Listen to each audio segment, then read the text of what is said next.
Xbox had its big developer direct for January 2023, and they talked about some of the big games coming this year, including one that's dropping on Game Pass and in the Xbox Store today. Hey everybody, I'm LittleBobby here with 59 Gaming Direct, and we're going to be talking today about the Xbox Developer Direct for January 25th, 2023, all the news that came out of that, including release dates for some of the most highly anticipated Xbox titles that people have been waiting for a long time now. But before we do that, make sure that if you're brand new to the channel here, you hit that subscribe button and ring that notification bell so you can stay up to date with all the news, reviews, and other content that we put out here on 59 Gaming Direct. And if you enjoy this video, hit that like button. If you don't enjoy this video, hit that dislike button and let us know in the comments what we can do better for next time.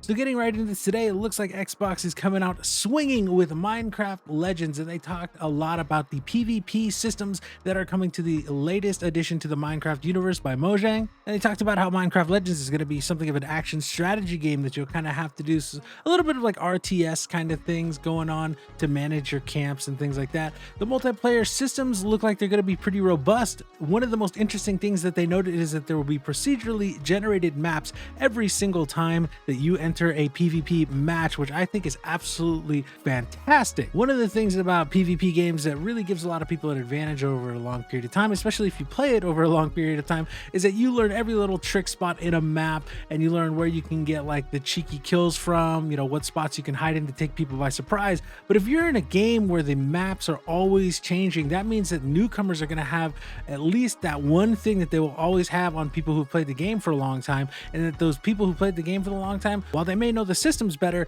they're not going to know the maps any better, because those maps are going to be generated with every single different match that you play. They also discussed how there's going to be some PvE enemies that are going to hinder both teams as you're playing and fighting against each other, but the teams will also use things like traps, encampments, and siege towers and things like that to attack the enemy's bases, and that it's going to be really important for each individual player to have their kind of role set up on the team. One person might go out to collect resources, one person might go out to flank and fight enemies, and another might stay back to fortify defenses and craft things for the team. But the biggest news of this is definitely the release date. It looks like Minecraft Legends will be dropping on April 18th, 2023, and that's going to be on sale for Xbox Series X and S, Xbox One, and PC, and available to those who are subscribers to Xbox Game Pass. From there, we went to see Turn 10 Studios and the progress that they have made on Forza Motorsport 8. Forza Motorsport is a now legendary racing sim franchise. Probably one of the top franchises for the Xbox brand right now is the Forza brand, especially after Horizon 5. And Forza Motorsport is obviously the competitor to like Sony's Gran Turismo. But we also see that they have made a huge progress on this. They're going to be having dynamic ray tracing. They're going to be having dynamic damage to cars. They've built tons of new tracks, and everything there is looking really fantastic. I can't really comment too much on these. I'm not a huge racing sim person, but I must say the level of detail here and the dedication of this team is impressive, and this game does look visually stunning. And to me, I guess there's not really much more you can do for a racing sim outside of that, right? Other than tune the physics, which for most racing sims, their physics have been tuned for a long time, and they're just kind of tweaking them here and there as they need to update little systems. They do also go on to say, though, that they are adding a ton of brand new cars. I think they said more than 100 top-end racing cars for you to have by the end of the game that have been added to the roster. And they also mentioned that they have absolutely gone out of their way to make sure that the sound of this game is more realistic than any previous Forza game or any other racing game out on the market, which if you are a fan of these kind of sim games, that sound can be very important to you. You want to hear exactly what your car is going to sound like, especially when it's performing in a high-octane race. No official release date for Forza Motorsport 8 yet, but they do say that it will be coming 2023 and coming to Game Pass.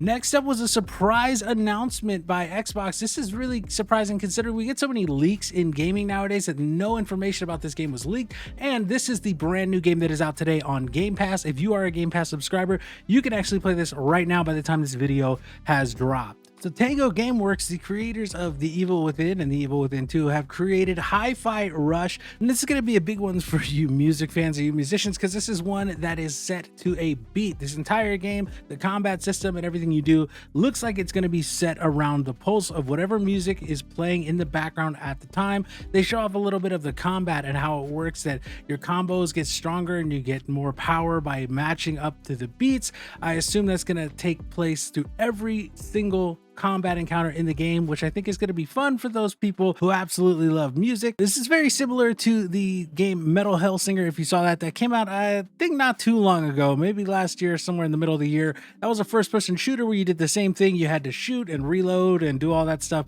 to the beat. It looks like Hi-Fi Rush is going to be doing the same exact thing, except it's going to be set in a much more fanciful and colorful world. It's definitely got a vibrant look, and I think this fits really well. One of the things that Xbox, at least I've noticed, is in recent years, they've kind of gotten away from having really vibrant games in their main lineup of things they want to show off. Everything's really like gritty and real, mainly because they do a lot of first-person shooters. However, this I think is a real good departure for them.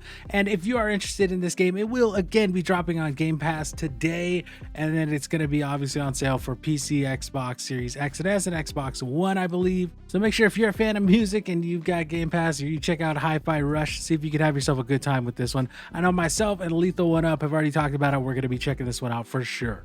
After that is Elder Scrolls Online, and they are debuting their new expansion upcoming in June called Necrom. They're actually having a separate kind of event for that. They said was going after the main show. Unfortunately, today I didn't have time to check that out. I had to get this video made so we can get it out to you guys, and then I've got like IRL stuff I gotta handle. But this does look pretty cool, especially if you're a fan of Elder Scrolls Online. I know my brother, the Platinum Chin, he loves ESO, and he will likely be checking this out, especially if I tell him, hey, like everything else is free on Game Pass. I don't think he's played it for a couple of years, so he would probably love the option to catch back up to where he was before. And yeah, that's one of the things you can do. If you've never played Elder Scrolls Online, they just announced that they are also making every expansion free for those who have Game Pass. So if you have Game Pass and you own Elder Scrolls Online, you can check out all of that story content, they said, for a limited time.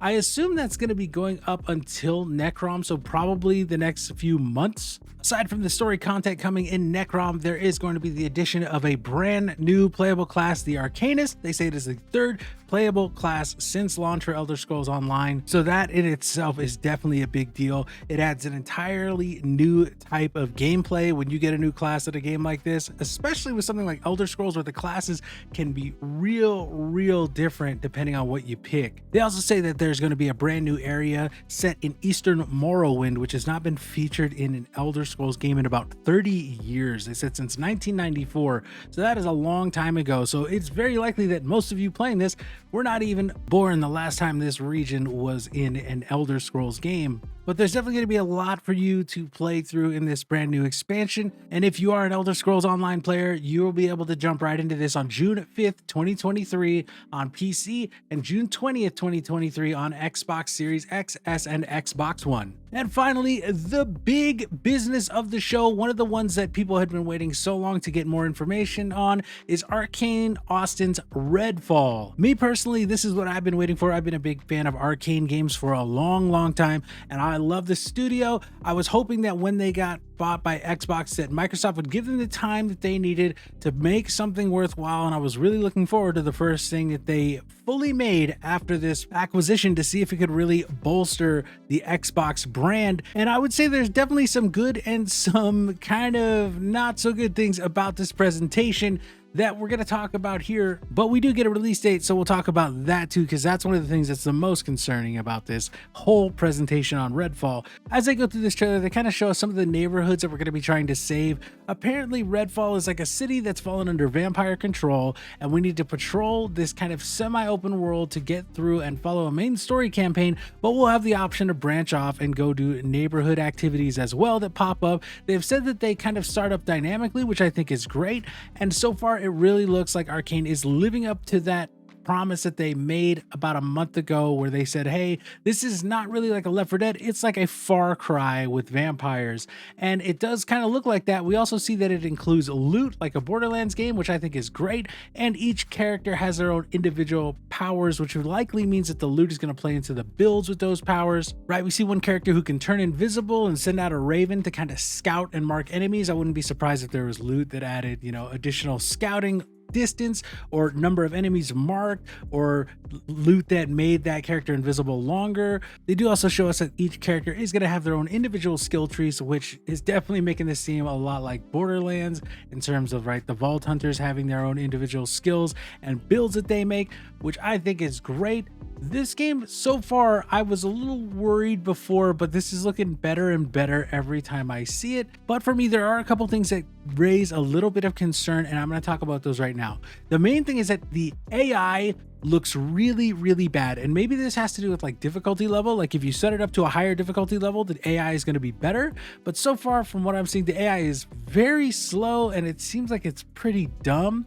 The other thing is that the gunplay does not look impressive at all. It looks very stiff, which even Borderlands had some pretty stiff gunplay back in the day, but by the time that like Borderlands 3 came out, they had improved like movement and gunplay so much that it felt fantastic. Borderlands 2 already did a better job than Borderlands 1, which had some really stale gunplay, but the RPG things kind of let it work.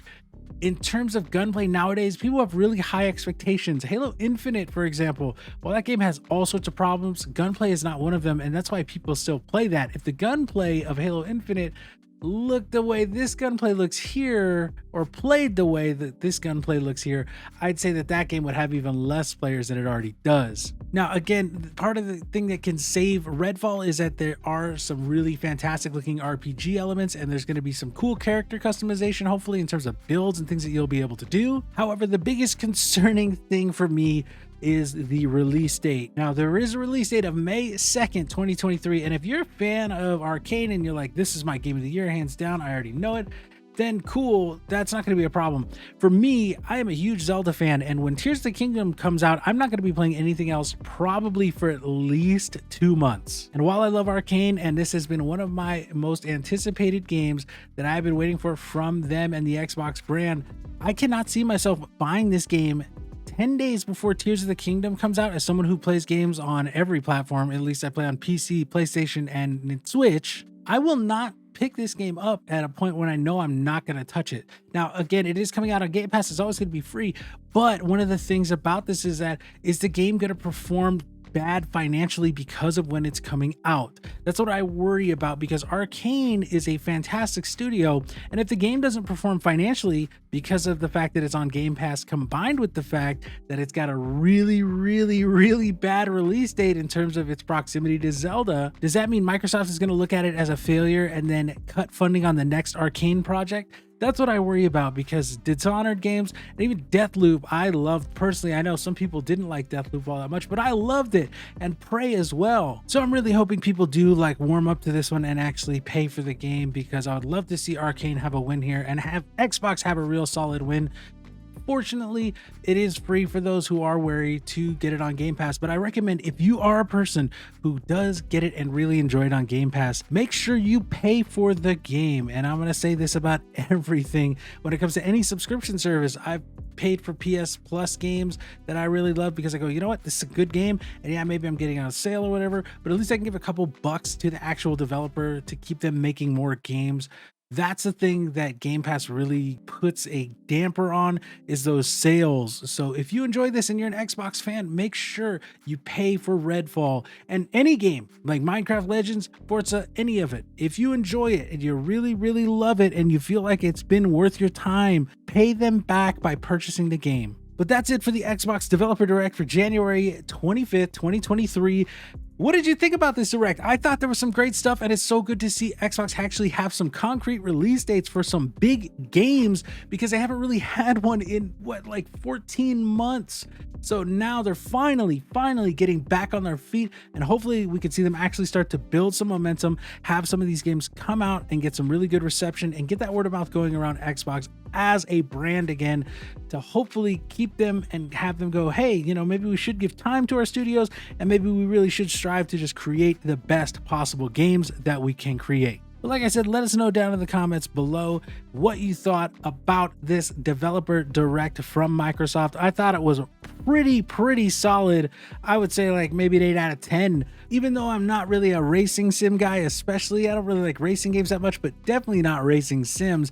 And I'm not really a strategy game guy. I thought having those types of games really showed a huge breadth of what Microsoft has been working on. And hopefully those people who do enjoy those games think they're fantastic and can show support to those devs. But like I said, let us know down in the comments. And remember, if you're new here, subscribe, hit that notification bell to stay up to date on all the news, reviews, and other content we do here on 5-9 Gaming Direct. I'm LittleBobby, and I'd love to ask you if you enjoyed this content for you to hit that like button. If you didn't, make sure to hit that dislike button and let us know down in the comments what we can do better for next time. Thank you again so much for your time today. Thank you for watching 5-9 Direct, and I hope to see you soon.